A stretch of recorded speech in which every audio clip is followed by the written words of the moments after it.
Revival y'ekkanisa mu nsi yonna. Revival y'ekkanisa kigambo ekyo kize kyogerwa abantu bangi mu nsi ne mu Uganda, abasumba n'abannaddiini naddala babadde bakyogerako nga boogerako revival naye ng'omuwandiisi William Gastonia Oguma yaweebwa okuwandiika okukyama n'okubula akabagodezi ba Yesu Kristo abali mu nsi kati, nzize kubalaga revival y'ekkanisa nga bw'eteekeddwa okuba. Ekigambo kya revival y'ekkanisa kigazi. Abandaba muteekeddwa okumanya nti bwe twogera ekkanisa tuba tutegeeza Church of Uganda, sitegeeza abalokole bokka, sitegeeza abasoma Bayibuli oba Vanjiri, ne njogera ab'oluzungu be bayita Christianity, abantu bona abakkiriza Yesu Kristo abali mu nsi kati. Revival y'ekkanisa beetunuulidde. N'ekyo ekigambo revival y'ekkanisa kiteekeddwa okutwalibwa ng'ekyomuwendo era eky'okusaako omwoyo eri buli muntu ampuliriza. Kubanga revival y'ekkanisa y'ensi yonna yeddagala erinaggyawo obubi bw'omuntu n'ebizibu byonna ebiri mu nsi yonna, mu mitima gy'abantu, mu maka ne mawanga gonna, n'okuteeka buli muntu mu kkubo erinamutuusa mu bulamu mutaggwaawo. Ye revival y'ekkanisa. Revival y'ekkanisa eze okuleeta eddagala, yeneevaamu eddagala erinajjawo obubi bw'omuntu n'ebizibu ebiri mu nsi nga bwe mubiraba mu mitima gy'abantu, mu maka ne mu mawanga gonna. Mulaba embeera y'ensi yonna nga bw'efaanana. Revival y'ekkanisa erina kukiggyawo, yeddagala. N'ekyo mbategeeza nti ensobi eriwo kati, abantu babadde nkiyite kwekiriranya nga boogera ku revival. Revival y'ekkanisa n'abasumba bangi badde bagyogerako. Revival nedda, tosobola kwogerako revival y'ekkanisa nga tolaze ensobi z'ekkanisa, tolaze ekyakyama kyekiriwa revival eryoke yeetaagibwe. N'ekyo abantu boogerako revival naye teboogera revival ejja lwaki revival ejja ki ekyakyama.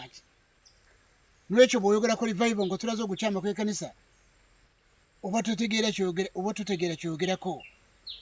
Mbategeeza basibe ne banyabo, eno ekkanisa eri mu nsi yonna oba abagodezi ba Yesu Kristo bali mu nsi bakyama dda, si kati. Era bulijjo mbategeeza nti kibi kyenjawukana ekiri mu bo kabonero ka kukyama kwabwe. Era ke kabonero akalaga nti omwoyo wa Katonda si yali mu bo. Kubanga okwagala kwa Katonda tekuli mu bo. Okwagalana Yesu kwe yabalagira tebakulina, n'obumu Yesu bwe yayagala teguli mu bo. N'ekyo revival y'ekkanisa ejja olw'okukyama kw'ekkanisa. Abasumba abampuliriza n'abannaddiini mwogera ku revival naye temwabikirirwa kutegeera revival ejja lwaki, ejja lwa kukyama okuliwo. Tegisookedde ku mulembe guno. Bwe tutunulira ebiseera bya Nekemiya, nnabbi Nekemiya, bw'osoma Nekemiya kuva ku ssuula esooka n'ogimalako, n'ogenda ku yokubiri n'ogimalako, n'ogenda ku yokusatu n'ogimalako, n'otambula, ojja kutuuka okulaba nga ensobi yali mu ggwanga lya Isirayiri, mu Bayisirayiri ng'eggwanga yali nene, era ng'ennaku ennyingi eri mu ggwanga eri mu Bayisirayiri. Naye revival yabikulibwa Nekemiya n'agitandika, era Katonda yali naye okutuusa mu butuufu Abayisirayiri bonna bwe baakiraba ekyetaagibwa ne batandika kuzimba Yerusaalemi. Ebigambo ebyo bya revival byaliwo, batambula era ne bituukirira. Bw'otunda ne mu kkanisa yasooka, Pawulo yalaba nga weetaaga revival. Omutume Pawulo yalaba nga weetaaga revival mu kkanisa. Bagalatiya essuula yokubiri n'olunyiriri kuva bw'ova ku 11 bw'ova ku 11 n'ogenda ku 14, ku lunyiriri lwa 14, ojja kukisanga Pawulo alaba ng'ekkanisa ekyamiziddwa. Pawulo alaba ng'ekkanisa ekyamiziddwa. Era abakozi nga ba Peetero be bali mu okukyama okwo be bali bakuyingiddemu. Petero ne banne abali abayudaaya be baali bamaze okuteekawo ekkubo okwokukyamya enjiri. Kiri mu buwandiike wano mu Galatiya essula 2 n'olunyiriri kuva 11 okutuuka 14 mujja kukira si 14 zokka naye bwokka wansi mujja kukiraba nti Pawulo n'aleeta revival nkyukakyuka nejja mu kanisa. Kanisa nedda mu nteeko omulimu ne gukwajja ne gutambula. N'ekyo abantu temusobola kwogerako revival nga timwogedde ensobi z'ekkanisa ziriwa, abantu bategeere banaagorora ki. Revival y'ekkanisa banekyogerako mu vidiyo ndala erina gusooka kulaga lwaki ekibi kyenjawukana kiri mu kanisa. Mbategeeza basebo n'abanyabo ensonga eziriwo. Ekkanisa mu nsi yonna abagolozi ba Yesu Kristo bali mu nsi kati enjigiriza ze bafuna tezibasobozesa okuzaalibwa omwoyo. Bayibuli kyeyita omulundi okuzaalibwa omulundi ogwokubiri. Okuzaalibwa omwoyo kintu kirala. Singa abalokole bwakyogerako, singa amadiini bwakyogerako. Okuzaalibwa omulundi ogwokubiri kitegeeza okuzaalibwa omwoyo kitegeeza okuva mu buzaaliranwa obwaddamu eyayonoona n'odda mu buzaaliranwa bwa Katonda. Kikigambo kigazi kiwanvu. Bw'ovaawo ojja kukisanga nti ekyo kireetedde abantu bali mu nsi abali mu madiini n'amakanisa obutayingira mu bwakabaka bwa Katonda bonna bakonkomalidde bweru kubanga tebazaalibwanga mwoyo. Yebizibu byolaba n'embeera y'ekkanisa eri mu nsi. Kyova mulaba nti bibala by'omwoyo tebibeeyika mu bo. Kyova nti okwagala tekuli mu bo, okwagalana tekuli mu bo, obumu temuli mu bo.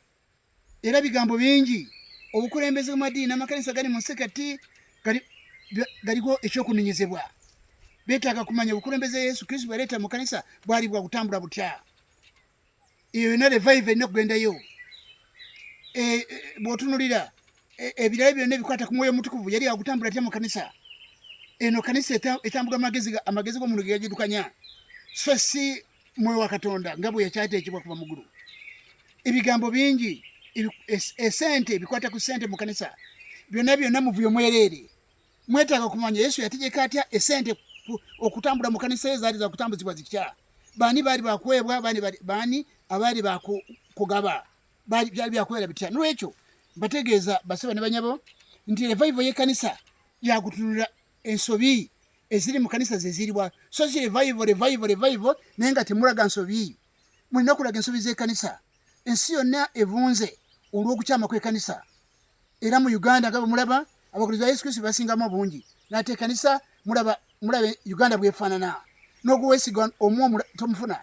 N'obugenda wa bishop, n'obugenda wa kadino, n'obugenda wa pastor tayinza okuba omukozi omwesigwa. Tamulina. Obufumbo bwonna bulwadde, kanisa ndwadde yonna kyekitegeeza.